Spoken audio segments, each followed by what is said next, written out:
ఈ మన పోరాటంలో మీ జీవితాలలో, మీ కుటుంబాలలో, సంఘం ఈ పోరాటం కొనసాగుతూ కదా. ఈ నూతన పుట్టిన వ్యక్తి తాను పుట్టినటువంటి స్థితిలో నుంచి తన యొక్క విశ్వాస స్థితిలోని బయటకు వచ్చి యేసుక్రీస్తునందు ఎప్పుడైతే విశ్వాసం ఉంచుతాడో, నమ్మిక ఉంచుతాడో, ఆ మరుక్షణం నుంచే అపవాది అనేవాడు అతని మీద దాడి చేస్తాడు. క్రీస్తుని మీరు నమ్మకపోతే అపవాదికి మీరు శత్రువులు కాదు, అపవాదికి మీరు బానిసలు.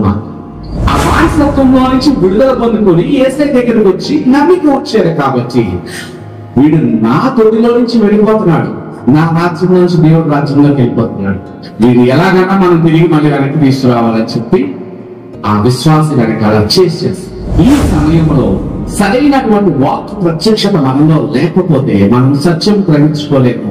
ఆ సత్యము మనల్ని దాని నుంచి స్వతంత్రంగా చేయదు.